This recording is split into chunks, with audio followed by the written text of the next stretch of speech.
card, I max that out to 4,000. What do you mean you max it out? So you have $300,000 of credit cards and personal loans. How old are you? I'm 29. Okay. So what in the world? Do I have a good video for you today, my friends? Get ready. This isn't living life to the max. This is living life to the minimum payments.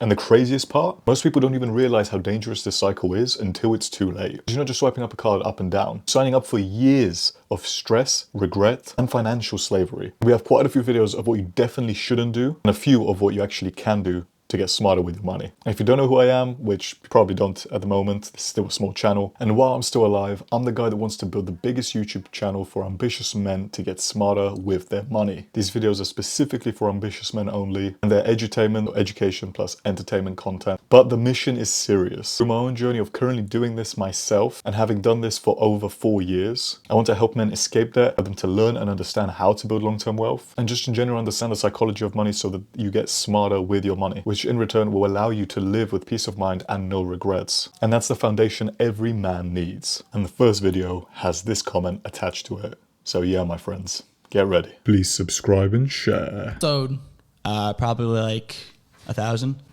can you pull up your credit card? Oh man, here we go. More, 1,400. Dude, Yeah. why? Oh, here we go. $33.16 of interest. You're losing $33 on a monthly basis. Sorry, say that again. Interest charged because of the balance you're holding, $33.16 for the past month. Oh, I don't even think I was aware of that. Did you not even know you were getting interest charged? Oh, sorry. Brain fart. No, I gotcha. You don't have $200 in your checking. You have $59. Well, I've got money in my PayPal and my Venmo, so I guess I was kind of throwing it together. The comment previously about what we saw, I think is 100% accurate. I've not seen such a smug guy in a while. I know he's respectful and he's just probably like, well, what do I do now? But his whole attitude was just so smug. I don't know, it caused something in me. Comment down below if you guys felt the same. I don't know if it was just me. But when he said, yeah, I got you, dude, my best version of an American accent, I was thinking in my head, I'm like, dude, you've literally got nothing. You've got absolutely nothing. You didn't even know how much interest you had on the credit card debt that you had.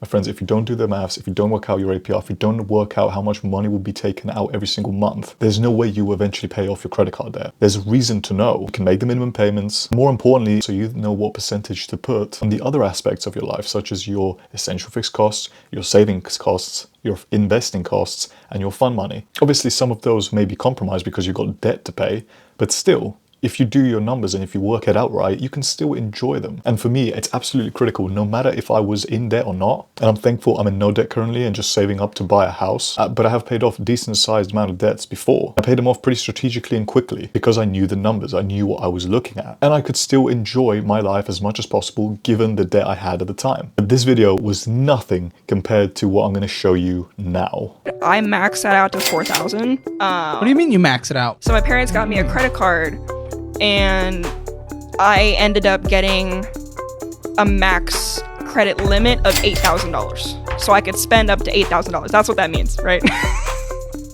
So I would use it, and I got confused with the credit limit. Me and my boyfriend and me and my friends, we would go out, and I'm like, oh, I'll pay for everybody. I got it. I'll spend the money. Don't worry about it. It's just a credit card. So I would pay and pay and pay and pay. And then I called my mom one day, and I wanted her to be proud of me. So I was just like, hey, I've got $4,000 credit on my credit card. And she's like, credit limit or credit debt? I was like, what's debt? And she's like, oh, that's bad. I'm like, I thought that was good. And then they were like, you're not going to pay this off in time. Give it to me. So my parents took it, and they're still currently paying it off right now. Oh. I'm sure that you guys are in disbelief, and I'm thinking exactly the same thing you are. And I think this comment here right now by Emily summarizes this perfectly. Wait, so she thought the credit limit was a goal you were meant to reach? I am beyond words. Over 43,000 likes. I'm glad that at least some people understand how credit cards work. Even though through these videos by Caleb Hammer, God bless Caleb, I genuinely feel there are just so many people that don't understand it. And imagine how many people there are that don't go on his show that don't understand this. However, my friends, we cannot blame this girl fully, because why in the world did the parents get her a credit card? And not only that, why did they not educate her on how to use it? Because if she thought that the credit limit was a limit you are meant to reach to get nice bonus points for God knows what reason, that means surely no one told her what the hell that is. And I'm hoping that that's the case, because that's the only, literally the only logical explanation here. Otherwise, if she knew about this, this is probably some of the worst financial knowledge I have ever seen on any social media. If only she had this guy to very quickly explain why maxing out all of your credit cards, or any credit cards, is one of the worst things you can do. And stay till the end of this video, my friends, because there will be a very important reason at the end why you should not max out any credit cards, or if possible, use any credit cards in general. What would happen if I maxed out 10 credit cards and never paid them back? Weird question, but I can guarantee that your credit score would absolutely plummet. Is that it? No, that's the beginning. Having a low credit score would make it near impossible to get a loan and make it really difficult to apply for jobs and somewhere to live. So my life would pretty much be ruined. Yeah, it seems that way. Yes, my friends, I did get a new haircut and a nice trim, but let's focus more on the point at hand. And what this guy's saying is so true, because it'll be so difficult for you actually to get a mortgage. You may still be accepted even on bad credit, which I can't even believe how that's possible. But obviously banks are ruthless, and why wouldn't they want to lend you money if it means that they can charge a higher interest and take more money from you in the long run? It doesn't sound like a bad deal, to them at least. But the bigger problem is towards you. Your overall monthly payments on top of your living expenses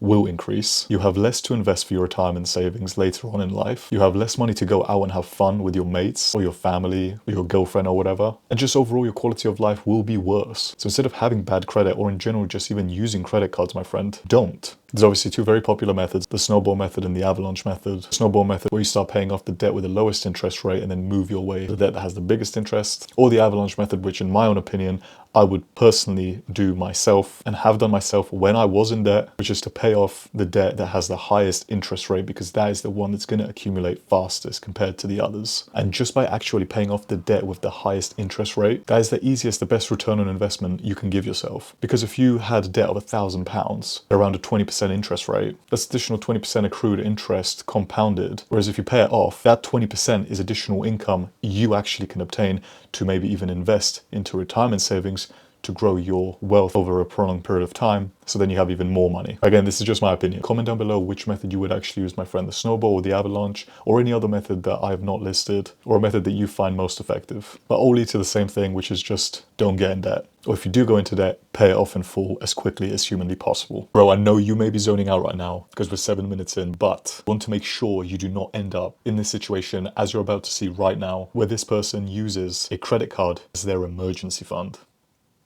No, I'm not joking. You have 2 Credit One accounts. If we see someone with a Credit One account, they're pretty much the bottom of the barrel when it comes to any use of credit in the world. Yes, I'm trying to boost my credit. Why? You're only getting taken advantage of by credit. You boost the credit score to take advantage of credit, but credit's only ever taken advantage of you. So what credit are you trying to take advantage of by boosting your credit?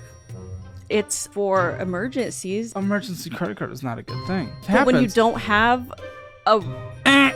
I understand that life happens and some people have to use a card in case of emergency. That's when we sit down and we're like, okay, let's aggressively pay it off and cut back on everything other than life's necessities. I'm sorry, I'm just trying No, to sure. be... Yeah, what are you trying to take advantage of? I want to answer correctly. Okay. No, it's okay. I needed new clothes. Your emergency fund are clothes from like Zara or H&M. That's not an emergency. That is a shopping addiction. And men are not susceptible to this, my friend. And ambitious men cannot think like this. Obviously, you should never use your credit card for an emergency fund, for one. But two, even if you did have an emergency fund that you probably took 6 months to a year to build, or maybe even longer than that, of 3 to 6 months, your living expenses and your essential fixed cost per month, you should use that on actual emergencies. Like if your car broke down or something happened with your house, or an urgent medical payment, losing your job, things like this. Not new shoes or new clothes or accessories that you can more than delay your gratification to pay in full and just wait a tiny bit longer so you can afford to do so. Always treat your needs as an emergency, my friend. Never your wants. Because if you give in to your wants, my friend, long term, that will absolutely destroy your process of building wealth. Alexandra actually asked a pretty good question saying, if you need credit to buy a house or a car, how can you build credit without a credit card? But my friends, in no way is it necessary. If you don't have any credit history, you can still have a mortgage. It's not in any way, shape or form necessary to have a credit card and build up your credit score. Obviously, it's good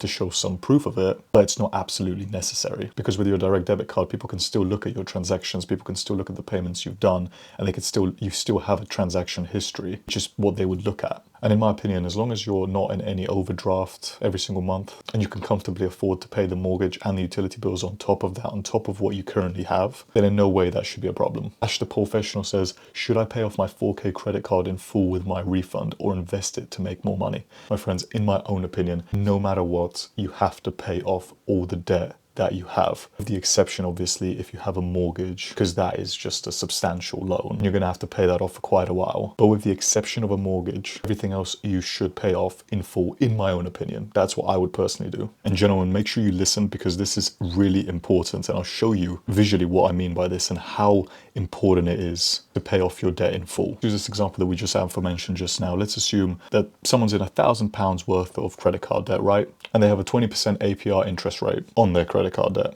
With making the minimal payments, approximately it will take about 9 years for them to fully clear their debt. On top of that £1,000, because they would have paid interest in that as well, they would have approximately lost about £602. So this is phase one. Then in phase two, let's say they, instead of doing the minimum payments to pay off the debt, they now invested it instead. So that's approximately £30 every single month, because that's the average minimum payment per month, between 2 to 3%. In this case, we'll use 3%. So now doing that, so then if you invested that amount instead of into the stock market at a nominal rate of return of around about 10%, which is very average in the stock market, and you invested it into an index fund that generates this, you'd approximately have around about £5,000. And on top of that, my friends, if you left that amount in without investing an additional £30 a month, you just left it in, approximately in about 30 years time from then, you would have just over £90,000. And that's why it's so important to get out of the debt, and then you could use the minimum payments you made for the debt to invest instead, and if you possibly can, even more. Obviously, this is just my own opinion. I'm not recommending you anything. And of course, this is not financial advice. But I do find this very interesting, my friend, so do let me know down in the comments below what you think about this. Don't go anywhere, my friend, because I don't think you've ever seen a credit card debt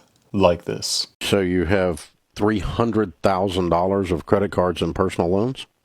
We have about 335,000 student loans and about 136,000 in credit cards, 44,000 personal loans, and 35,000 car loans. Okay. How old are you all? I'm 29. Okay. So what in the world? Yeah. So I mean, are you both on this, or is this just one of you that's completely lost your mind? Well, I have the majority of the student loans, and he has the majority of the credit cards. My credit card debt is not great. Okay, it's so about why does he at 29 years old run up $100,000 in credit card debt? Well, he's 32, but I think it's one of those things where just making really poor financial decisions, thinking be able to pay it down as you go, and then it doesn't happen. This woman genuinely sounds really authentic and really nice, but it's so frustrating to listen to the situation that she's in, and this is why. I've actually done the maths for this. As I recall, they have 335,000 in student loans, but the other three loans that they have, 136,000 in credit cards, 44,000 in personal loans, and 35,000 in car loans. My friend, that makes $215,000. And what makes things worse is if you remove that $215,000 and utilize it to paying back the student loans, they would only have $120,000 of debt left to clear, and then they would be completely out of debt. But instead, they've chosen not to do that, get themselves into more debt with credit cards instead of actually fix the issue at hand, which is to pay off the student loan debt as quickly as possible, and obviously their mortgage. This is if they have one. She didn't say that they have a mortgage, so I'm assuming actually they probably don't, which makes things even worse if they don't, because when you're in that much debt, if the bank does lend you money, their interest rate on that will be substantially higher than normal because you're already in so much debt. Let's look at some of these comments. That would be some serious repayments. Yes, Simbo Pogon. Yes, it sure would. How did they get approved for that kind of credit? I completely agree with Kerry. That is exactly what I'm thinking. However, especially banks, they will approve it. If couples are earning enough money, especially because it's a couple, they're earning more money, right? They will approve it, but they will charge ridiculous interest on it. Basically meaning that even if a couple is earning 10 to 15, maybe even 20K together, most of their actual disposable income per month will go towards paying debt. And you can imagine when you do that, you can't actually build wealth in any way, shape or form. You're just living your life to pay debt. And that's not a good life to live. American dream equals spend, spend, spend. Oh shit, I'm homeless. That doesn't sound far from the UK dream as well, to be honest. Living a life you can't afford, exactly. What's the point of getting yourself into debt to buy something you can't afford anyway? Delay gratification, wait a sec, and actually get the money so then you can actually buy it outright. This is why I always say, my friends, income does not matter. Being rich does not matter. If you're not smart with your money, doesn't matter how much you earn, you will always be broke or in debt. Which means the core issue of this problem is to fix this, so that when you do have a decent income, even if it's an average income or just below average income, as long as you can afford your lifestyle of living and are able to invest and have no debt, with the exception of a mortgage, of course, then you can definitely plan out your life okay, my friend. Yes, sure, it may take years, but it's a sacrifice of years versus the rest of your life, my friend, because you would have obtained the skill set and the discipline, the accountability and the consistency to be able to get smarter with money, my friends. And this is what I help men do. And this is why I've made this channel and why I'm so focused on helping ambitious men get smarter with their money and live a life towards financial freedom, no regrets, and peace of mind. If that is you, don't be shy, my friend. Check out the link below in the description if you want to learn more, my friends. Or just click the link in my bio. It's a gift I have for you, which is basically free, but only for the first 100 men to join, because after that, the prices will increase. Because I want your feedback on the gift I have for you, so I know if you enjoy it or not and what can be better, so I can make it the best for you. What you get in return is instant access to my course, completely free of charge, that I've spent over 30+ hours making, plus access to the 5-a-day investing challenge and other benefits as well, which you can see when you click the link in the description. But more importantly, my friends, you get early access, and because it's so early, you get a voice in shaping the community as well, my friends. And every future upgrade will be completely free for life for you. Doesn't matter if it's a course, challenges, exclusive content, whatever it is, once you're in, you get it all, and you get it at the price you lock in at, which at the moment is the most affordable it will ever be. Maxing out your credit and being in credit card debt is extremely bad, but what is worse is drowning in student loan debt. And if you enjoyed this video, I don't think you will want to miss this one. Alternatively, if you just want an easy watch of 25 minutes of financial chaos and what to avoid, this is the video for you, my friends.